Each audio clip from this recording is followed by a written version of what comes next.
안녕하세요. 이번 주 영상은 부동산 시장을 WOT 분석을 통해서 확인을 한번 해보겠습니다. 부동산 시장이 있어서 이제 강점, 약점, 또 기회는 뭐고 위험 요인은 뭐냐, 이런 게 이제 가격에 대한 얘기입니다. 강점 부분을 먼저 이제 살펴보면은 지금 현재 통화량이 계속 증가하고 있는 게 시장에는 굉장히 강점인 것 같아요. 거시적으로 보면은 통화량이 증가하고 1인당 국민 총소득이 증가 안 되는 것은 실질적으로 실물 자산 가치를 밀어 올리는 그런 역할을 하기 때문에 거시적으로 부동산 가격이 올라간다, 이렇게 봐야 될 것 같아요. 그 다음에 약점으로는 이제 공급 부족이 시장 가격에 영향을 이제 줄 수 있는 그런 요인이 되고 있는 것 같아요. 이 공급 부족이. 그 다음에 PF 연체율이 증가하고 있다. PF 연체율이 증가하고 있으면은 다른 사업장 착공을 못 들어가기 때문에 오히려 공급의 역부족이다, 공급 부족을 가속화시키는 거다, 그런 얘기할 수 있고요. 그 다음에 입주 물량이 지속적으로 지금 감소하고 있다, 이렇게 봐야 될 것 같아요.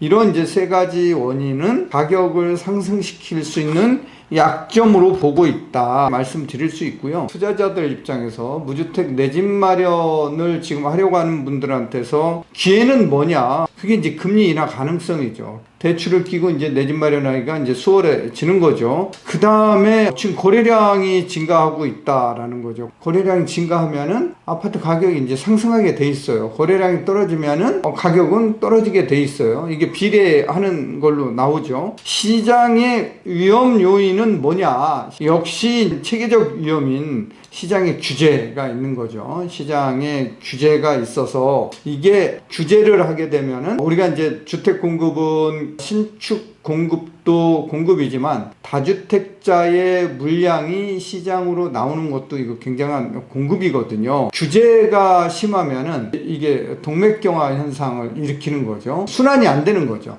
다주택자들 매물이 시장에 나오지 않음으로써 공급 부족 현상을 가속화시킬 수 있다. 그래서 이게 이제 위협하는 거죠. 미분양 증가. 미분양 증가는 가격 하락의 굉장한 요소인데, 이게 여러분들 다시 말하면은 이렇게 미분양이 많은데 왜 가격은 오르지? 주택과 사람이 미스매치 된다, 이렇게 보시면 될 거예요. 또 하나 위험 요인 중에 하나가 분양가 상승, 이런 것들이 시장을 위협하는, 가격을 위협하는 요인이 되는데, 여기에서 미분양 증가는 뒤를 보면서 다시 한번 말씀드리겠습니다. 강점으로 꼽은 통화량 자료를 한번 보겠습니다. 통화량이 이렇게 증가하고 있어요. 98년 IMF죠. 639조 원, 640조 정도 됐죠. 그런데 2023년 말 3,904조 원. 그래서 약 3,264조 원, 6.1배가 증가했습니다. 이렇게 이제 통화량이 증가하고 있는 건 거시적으로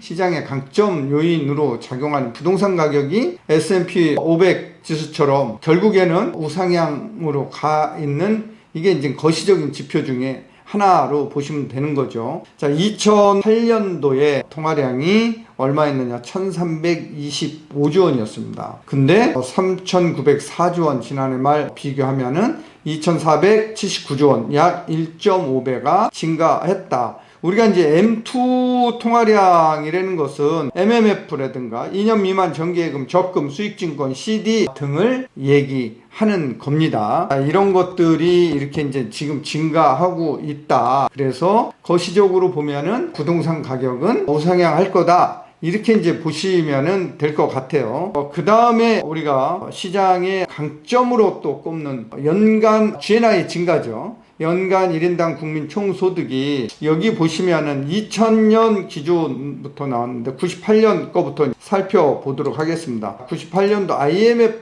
때의 8,189불이었죠. 그런데 4.4배가 증가했습니다. 98년 금융위기 대비해서 얼마가 증가했느냐? 1.6배 증가했습니다.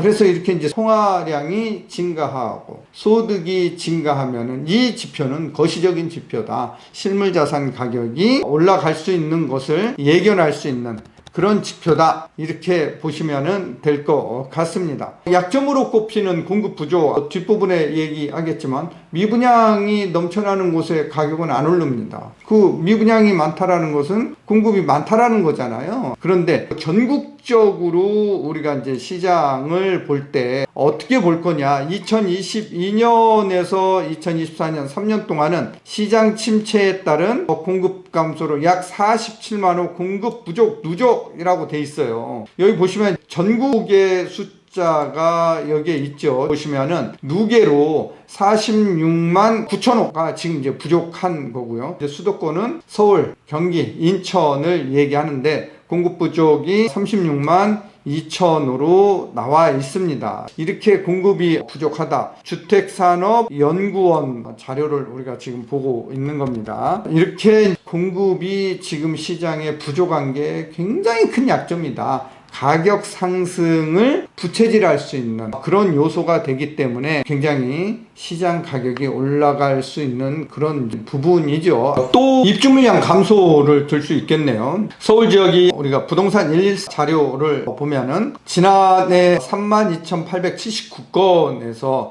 23,483건으로 줄어듭니다. 그 다음에 내년에도 수치는 나아질 기미가 보여지지 않죠. 비슷한 수준의 입주 물량이 있는 걸로 나오는데, 자, 이렇게 이제 입주 물량이 줄어드는 게 시장의 약점으로 보고 있는 거고요. 여기 보시면 지금 연합뉴스 6월 28일 보도 자료에 따르면은 PF 우려 지속, 저축은행 신용등급 전망 줄 하향 이래 나오고 있고, 2023년 말 PF 금융권 대출은 135조 원으로 지금 이렇게 나타나고 있고요. 금융권 전체 연체율이 2.7%입니다. 그래서 9월 말 대비해서 0.28%포인트가 상승한 걸로 나옵니다. 저축은행은 1.38%포인트, 은행은 0.35%포인트가 연체율이 이제 증가한 걸로 나오는데, 이 수치는 2023년 말 기준으로 보면 되는데, 자, 이게 연체율이 증가하고 있다. 연체율이 증가하고 있으면은 여러분들 공급에 차질이 생기는 거죠. 그래서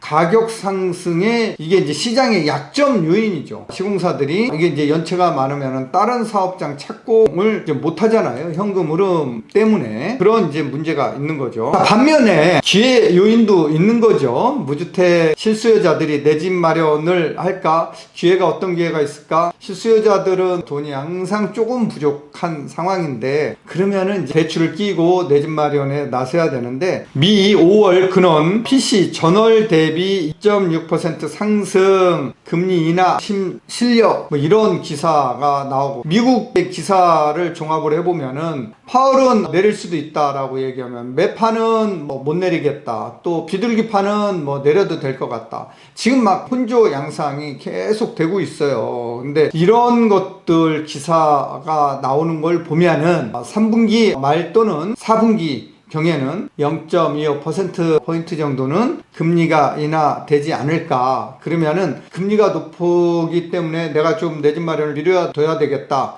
그랬던 분들이 심리적 저항선이 무너지는 거죠. 그래서 금리가 떨어지고 있는데 내 집 마련을 해야 되겠다. 사실 1억 대출을 받았을 때 0.25%는 25만 원입니다. 1년에. 그럼 이걸 이제 한 달 기준으로 하면 2만 원인데 그렇게 큰 금액은 아니지만 심리적으로 이게 이제 금리가 떨어지겠구나. 그래서 그동안에 금리가 높아서 비싸서 내 집 마련을 미뤄놨던 이러한 이제 실수요자들이 내 집 마련에 나설 가능성이 높다. 그러면은 수요자들이 시장에 한꺼번에 들어오면은 이 수요는 어떻게 됩니까? 가격에 탄력적으로 영향을 미친다. 이렇게 보면 될 것 같아요. 또 하나 기회는 뭐냐? 지금 아파트 거래량이 심상치 않아요. 아파트 거래량이 지금 지난 4월 4,840건에서 지난 5월 5,182건이 거래량을 기록하고 있고 5,000건을 뚫었습니다. 이런 걸 감안하면은 가격 상승을 이제 뒷받침해 주고 있는 거죠. 부동산 가격이 서울, 수도권, 중심으로 바닥을 찍고 상승 기조에 지금 이제 올라탔다, 이렇게 봐도 될 것 같습니다. 시장의 위험 요인이 이제 존재하고 있죠. 위험 요인은 뭐냐? 가격의 위협이라는 거죠. 수요 대비 공급이 부족하면 가격이 올라가는데, 그러한 시장 속에서 신축 공급은 사실은 한계가 있고, 그러면은 다주택자들이 보유한 물량이 시장에 나와줘야 되는데 안 나오고 있다라는 거죠.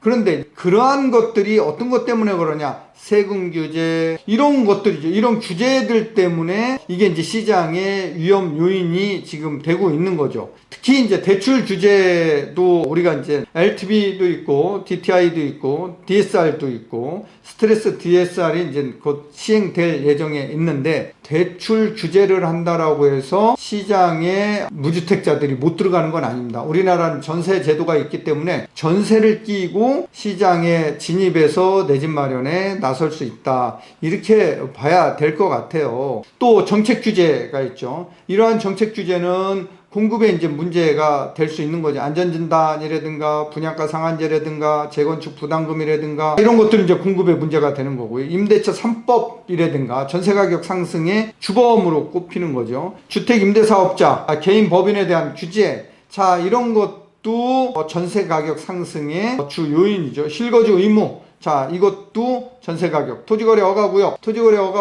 이거를 지정한 지역에서 신고가가 안 나오는 게 아니라 이런 지역에서 신고가가 지금 더 나오고 있는 거죠. 자, 이렇게 시장이 규제되고 있는 상황에서 완화 쪽으로 가지 않으면은 다주택자들이 보유한 물량이 동맥경화가 걸려서 이게 시장 가격 상승의 주 원인이 될 수 있다, 저는 이제 이렇게 보고 있습니다. 자, 미분양 아파트 증가 추이를 보면은 4월 기준입니다. 국민은행 자료를 인용해서 보는 거고요. 이 자료는 국가통계 포탈 자료를 인용해서 보면은 지금 공급은 서울 보면은 936건입니다. 오를 수밖에 없는 거죠. 인천은 4,260건입니다. 경기는 엄청 많습니다. 9,459건. 이게 이제 경기라고 해서 서울하고 다 어떤 교통환경이 좋거나 일자리가 있거나 그런 건 아니다라는 거죠. 자, 일자리가 늘어나고 서울의 교통환경이 좋은 지역, 자, 이런 지역은 서울에서 내 집 마련 못하는 분들이 수도권에 내 집 마련하는데 굉장히 서울 수요에 이제 분산하는 효과를 가져다 주는데, 그렇지 못한 지역은 미분양만 쌓이고 가격 상승 절대 안 되겠죠. 그런 지역에 내 집 마련하면은 안 되겠죠. 대구 경북 각각 9,000건이 넘습니다. 대구 지역이 더 많지요. 그래서 지금 제일 많은 미분양은 대구입니다. 그 다음에 경기, 경북, 이렇게 보시면 되고요. 경남이나 부산은 각각 4,500건, 4,700건 정도 되고요. 충남이 5,600. 자, 이렇게 미분양이 많은 거는 사람과 주택이 미스매치 된다라는 거고요. 지금 지방 집값은 안 오르고 있다, 이렇게 보시면 돼요. 서울, 수도권 일부 지역만 오르고 있다, 이렇게 보시면 될 것 같습니다. 그래서 이러한 미분양이 시장에는 사실은 위험 요인이 되고 있죠. 왜 위험 요인이 될까요? 미분양 물량이 해소가 안 되면은 건설사들은 어떻게 됩니까? 새로운 곳에 착공을 못 하는 거죠. 그러면 공급 부족으로 또 이어질 수 있다라는 거죠. 전체적으로 보면은 공급을 저해하는 그런 요소, 걸림돌로 작용할 수 있다, 이렇게 봐야 될 것 같습니다. 또 하나, 분양가가 상승하고 있죠. 이게 이제 시장의 위험 요인입니다. 또 분양가 상승하는 거는 예견된 일 아니겠어요? 레미안 원펜타스 분양가가 6,736만 원으로 지금 확정이 된 상태죠. 자, 원자재 가격 오르죠, 인건비 오르죠, 분양가는 떨어지죠. 그럴 일 없겠죠. 분양가 상승이 시장의 또 하나의 위험 요인으로 지금 작용하고 있다, 이렇게 보시면 될 것 같습니다. 경기 지역 분양가도 상승하고 있죠. 2천만 원을 뚫었습니다. 여기 자료에서 보시다시피. 이렇게 이제 분양가 상승은 막을 수 없는 대세로 보이고 있습니다. 여러분들, 지금까지 부동산 시장 SWOT 분석을 통해서 시장을 살펴봤는데 어떠신가요? 네, 그래서 무주택 실수요자들은 오늘이 가장 싼 날이다 라고 생각하시고 내 집 마련에 적극적으로 임하는 게 좋을 것 같습니다. 오늘 영상이 좋았으면 좋아요, 구독, 알림 설정 꼭 해놓으세요. 자, 오늘 영상은 여기까지 하겠습니다.